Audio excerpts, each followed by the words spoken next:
நமச்சிவாய போற்றி. வணக்கம். இந்த பதிவில் துலாம் ராசியை பற்றி பேச வந்துள்ளேன். துலாம் ராசியில் பிறந்தவங்க ரொம்ப கடினமாக உழைப்பாங்கங்க. இவங்க நல்லா வேலையும் செய்வாங்க. ஆனால் வேலையாட்கள் அவ்வளோ சீக்கிரம் அமைய மாட்டாங்க. ஏன்னா சனி பகவான் உச்சத்தில் இருக்கிறதுனால அவங்க வேலை பர்ஃபெக்டாக அவங்களே செஞ்சுக்குவாங்க. அதனால தான் மற்றவங்க செஞ்சால் கூட அவங்களுக்கு அது பிடிக்காதுங்க. இவங்க ஒருத்தரை பார்த்த உடனே கெஸ் பண்ணுவாங்க, இவங்கக்கிட்ட ஆதாயம் ஆகுமா ஆகாதா அப்படின்னு பார்க்குறவங்க தாங்க இந்த துலாம் ராசிக்காரங்க. இவங்க ஆதாயத்தை எதிர்பார்க்கக்கூடிய ராசி அப்படின்னு கூட சொல்லலாம். ஒருத்தரை பார்த்த உடனே இவங்க இப்படி தான் இருப்பாங்க அப்படி இருப்பாங்க அப்படின்னு சொல்லக்கூடிய ராசி தான் இந்த துலா ராசி. இவங்க லௌபீக வாழ்க்கையில் எல்லா சுகத்தையும் அனுபவிச்சிருப்பாங்க. துலாம் ராசியில் பிறந்தவங்க தராசு துலாக்கோள் உருவத்தை குறிக்கப்படுதுங்க. சமூகத்தில் நம் தொடர்பான அனைத்து குறிக்கக்கூடியதும் இந்த ராசி தாங்க. ஒரு பொருளை விளம்பரம் செய்கிறதுக்கும் கொண்டு போய் சேர்க்கறதுக்கும் ஒரு நிறுவனத்தோட புகழை உலகம் ஃபுல்லாக பரப்பதற்கும் இந்த ராசி தாங்க காரணம். இது தனது கொள்கையில் ஒரே பிடியாக உயர்த்தி பிடிப்பதற்கு இந்த ராசி தான் காரணம்.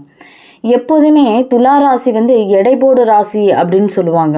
சில நண்பர்கள்லாம் என்னென்னு சொல்லுவாங்கன்னா, இப்போது அதெல்லாம் சமமாக தான் பார்க்கும், ஏன்னா எடை போடுற ராசி தானே, அதனால் எல்லாம் சமமாக தான் பார்க்கும் அப்படின்னு சொல்லுவாங்க. ஆனால் இந்த ராசியை பொறுத்த வரைக்கும் எந்த வேலை செஞ்சாலும் கணக்கு பார்ப்பாங்க. பின்னாடி லாபம் வருமா இல்லை நஷ்டம் வருமா அப்படின்னு கணக்கு பார்க்கக்கூடியவங்க தாங்க இவங்க. இவங்க உடல் உறுப்பில் இடுப்பு பகுதியை குறிக்குது, அதை சுற்றி இருக்கக்கூடிய பகுதியை குறிக்குது. இவங்க ஆடம்பர வீடு என்ன, அங்கே சுக்கிரன் ராகோட நட்சத்திரம் இருக்குது.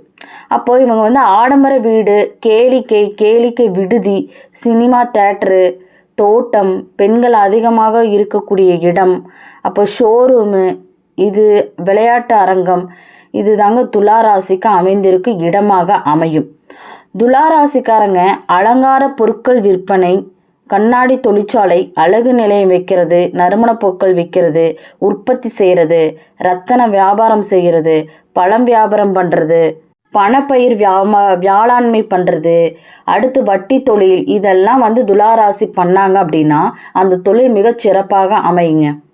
இவங்க வியாபாரம் தந்திர உடையவங்களாக இருப்பாங்க. தராசு பெரும்பாலும் வியாபார நிறுவனங்களில் தான் அது காணப்படும். அதே போல தான் எந்த ஒரு விஷயத்திலும் சீர்தூக்கி பார்ப்பதில் வல்லவர்களாக இருப்பாங்க.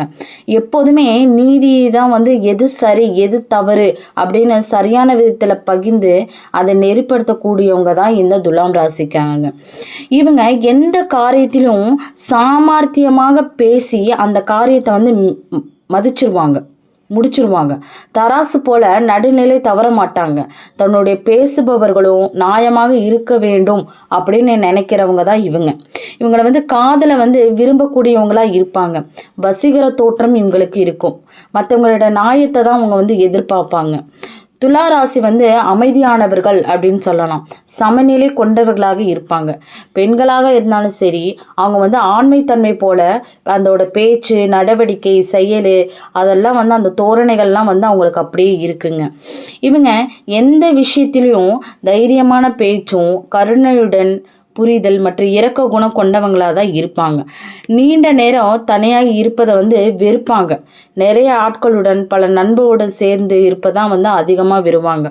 தங்களை சுற்றி நிறைய பேர் இருக்கணும்னு தான் அவங்க விரும்புவாங்க. அமைதியான சூழலை அவங்க விரும்புவாங்க. இயற்கையாக அவங்க விரும்புகிறவங்களா இருப்பாங்க. இவங்க மற்றவங்களிடம் கனிவாக பேசு தன்மை உடையவர்களாக இருப்பாங்க. இவங்களுக்கு வாதம், சண்டை, அநீதி, சமத்துவமின்மை வெறுப்பவர்களாக இருப்பாங்க. இவங்க அழகானவர்கள் அப்படின்னு கூட சொல்லலாங்க. இவங்க மற்றவங்களோட போய் ஊர் சுற்றணும் அப்படின்னு விரும்புகிறவங்க தான் இவங்க. இவங்க அன்புக்குரியவங்களோட நேரத்தை செலவிடுவதையும் அதிகமாக விரும்புவாங்க. சற்று நேரம் சோம்பேறித்தனமாக தான் இவங்க இருப்பாங்க.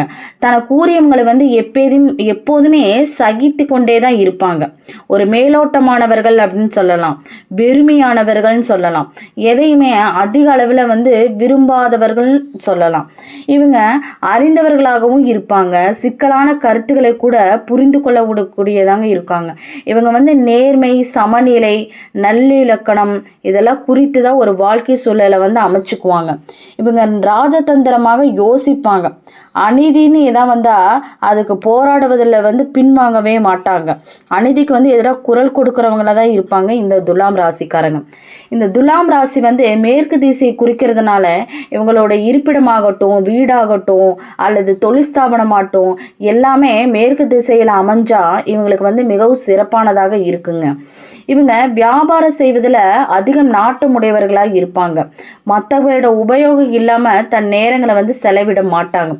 எந்த விஷயத்திலுமே தொழில் நோக்கமாக இருக்கட்டும், வியாபார நோக்கமாக இருக்கட்டும், அதோட லாப நோக்கத்தோடு தான் அவங்க பார்த்துக்கிட்டே இருப்பாங்க. இவங்க தங்கம் முதல் மண் வரை உள்ள பொருட்கள் மீது அதிக ஆசைப்படுவாங்க. இந்த துலாம் ராசிக்காரங்க கபம் சம்பந்தமான நோய்கள் ஏற்படக்கூடிய சூழல் இருக்குங்க. உடலெங்கும் நீர் சம்பந்தமான உபாதைகள் வருங்க. இவங்க துலாம் ராசி ஐப்பசி அப்படிங்கன்னா ஐப்பசியில் பேர் தான் சூரியன் இந்த இடத்துல இருக்கும். அதனால் சூரியன் நீச்சம் என்பதால் இவங்களோட பூர்வீக ஸ்தானம் பாதிப்புக்கு உள்ளாகி இருக்குங்க. ஆகவே சூரியனுக்குரிய விஷயங்கள் இவங்களுக்கு தடையாக தான் இருக்கும். இவங்க 2 சக்கர வாகனத்தில் போடுவதுக்கு ரொம்ப ஆர்வமாக இருப்பாங்க, ரொம்ப விரும்புவாங்க. இந்த பறவைகள் மீதெல்லாம் ரொம்ப நாட்டமாக இருப்பாங்க. இரட்டிப்பு தன்மை அவங்களுக்கு அதிகமாக இருக்கும். இந்த துலாம் ராசி அடிவயிறு சம்மந்தப்பட்டனால கர்ப்பப்பை சம்பந்தமான, மலக்குடல் சம்பந்தமான சிறு சிறு உடல் உபாதைகள் இருக்கக்கூடிய வாய்ப்பு அதிகமாக இருக்குங்க. இவங்களுக்கு கருமுட்டை, அடிவயிறு சம்பந்தமான உடல் உபாதைகள் வரக்கூடிய நிலையை ஏற்படுங்க. சிறுநீர் சம்பந்தமான சிறு சிறு உடல் உபாதைகள் ஏற்படுறதுக்கு வாய்ப்பு இருக்குதுங்க.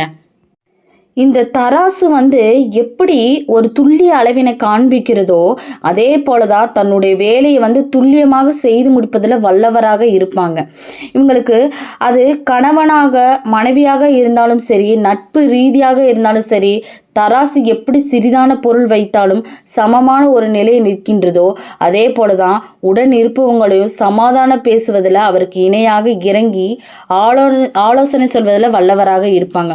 தராசுக்கு எப்பயுமே ஓய்வு என்பது கிடையவே கிடையாதுங்க. எந்த நேரத்தில் உபயோகிச்சா கூட தன்னோட பணியை சரியான முறையில் காட்டுமா.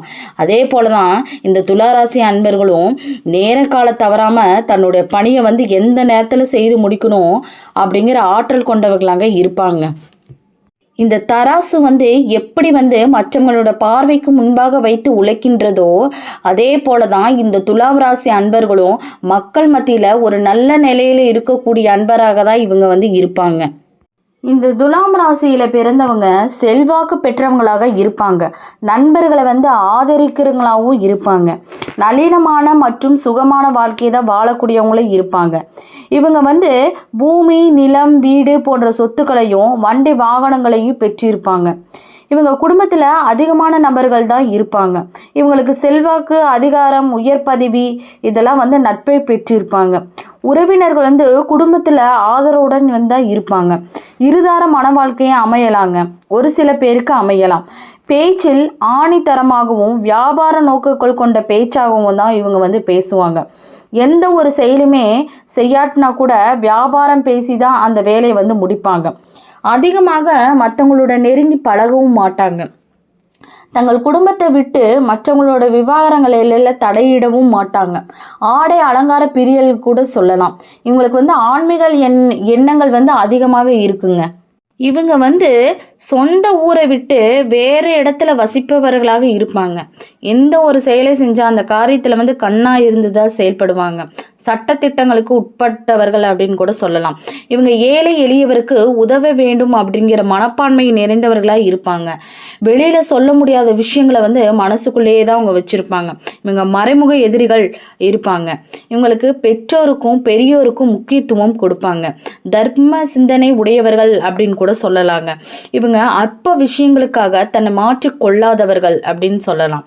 இவங்க சகோதர வழியை சென்று உதவி வம்பத்திலிருந்து தேடிக்கொள்வாங்க. இந்த துலாம் ராசியில் பிறந்தவங்க காற்று தத்துவத்தை கொண்டதுனால நீங்கள் எந்த ஒரு கோயிலுக்கு செஞ்சாலும் நீங்கள் என்ன பண்ணினாலும் உங்கள் பேருக்கோ உங்கள் நட்சத்திரத்துக்கோ முதல்ல அர்ச்சனை செஞ்சுக்கோங்க. அதே போல் அந்த கோயிலில் இருக்கிற தெய்வத்தோட மூல மந்திரம் அல்லது காயத்ரி மந்திரம் அல்லது தெய்வத்தினோட பெயர் அதுக்கு முன்னாடி ஒரு ஓம் போட்டுக்கோங்க. அந்த ஓம் அந்த தெய்வத்தின் பெயர் போற்றி போற்றி. இப்படி உங்களுக்கு மந்திரமே தெரியலனாலும் சிம்பிளாக இப்படி கூட சொல்லுங்க, போதுமானது. ஸோ தொடர்ந்து 21 101 முறை அல்லது 108 முறையும் உங்கள் பிரார்த்தனைகளை முன்வைத்து நீங்கள் மந்திரங்களை சொல்லிக்கொண்டே போனீங்க அப்படின்னா உங்களது பிரார்த்தனையானது 100% வெற்றி பெறுவது உறுதிங்க. நன்றி, வணக்கம். ஓம் நமச்சிவாய போற்றி.